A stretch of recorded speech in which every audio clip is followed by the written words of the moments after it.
Coach, I think you might have. Okay.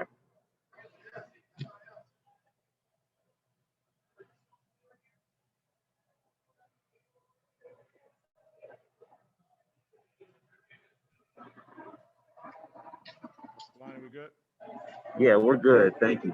Yep. I just want to start, a tough day.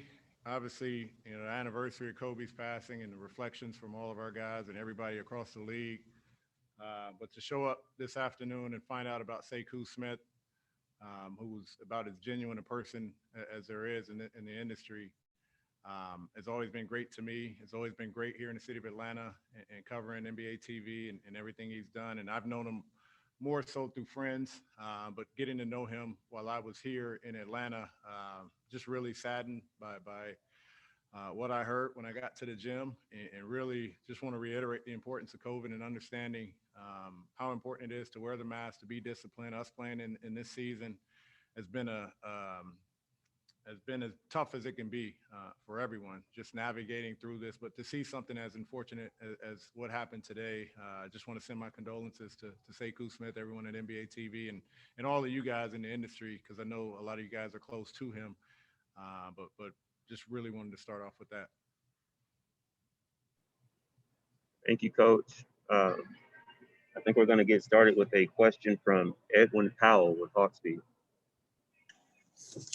Coach, you kind of just mentioned it, but did you sense kind of a heaviness with the players tonight, knowing what today is and what it means? They still came out to perform, but did you feel something a little bit different tonight?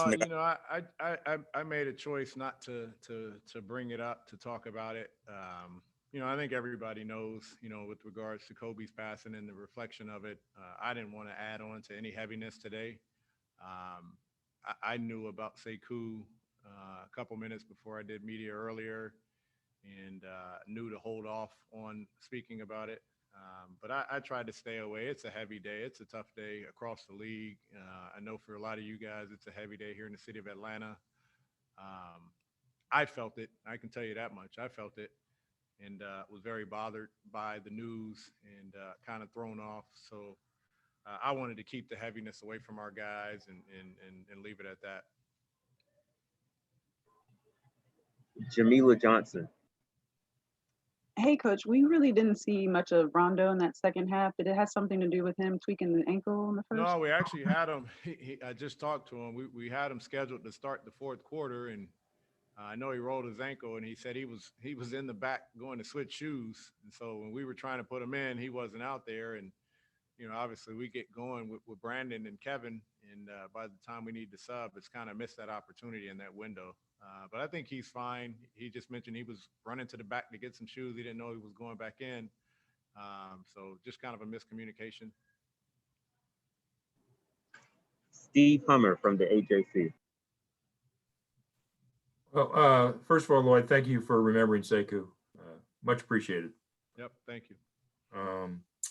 Having Clint back, how it's a kind of a big picture question, but how much different is this team with him and without him? To hold anybody in the league under 100 is huge. I don't care who you're playing. I don't care where it is. I don't care if they're on a back-to-back or if we're on a back-to-back. Hold anybody in this league under 100 points is huge. And, I think both Clint and John have been tremendous defensively for us as backline defenders. John has 5 blocks tonight. Clint has 19 rebounds.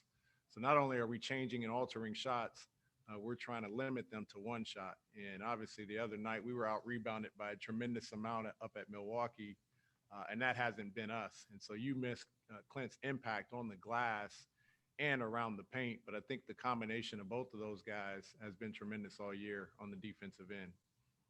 If I could ask another Clint question on the other end of the floor, there are times you watch him play with Trey, and you swear they'd played together for years. They're understanding the pick and roll and how they work so well together. What's been the secret to that?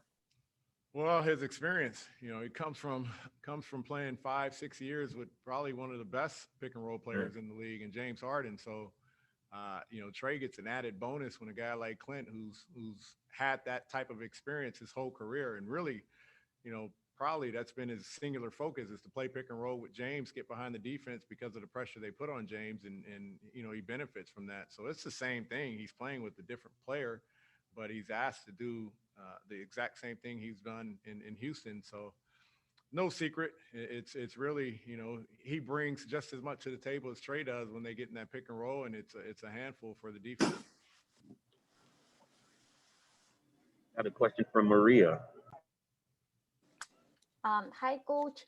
This was the first game in the arena that actually allowed fans at a very limited capacity, but you did have fans. So how different did it feel, and how would you describe your guys' reactions when they were hearing voices beside their teammates and staff members cheering them on? Yeah, I think Kevin hit 2 big threes at the about the 8-minute mark in the fourth quarter, and you could just feel the crowd get behind us. I know it's not a lot of people, but to have anyone yelling is an added bonus, and it's good. It's a slow process as we're trying to navigate through this, but it's good to have some of our fans in the building, some of our supporters in the building, and to feel that energy. It's something that we needed tonight to rally in the fourth quarter, and I think our guys appreciate our fans being here. Thank you. All right, Coach. I think that was our final question for you. So thank you for joining us. Thank you. Coach.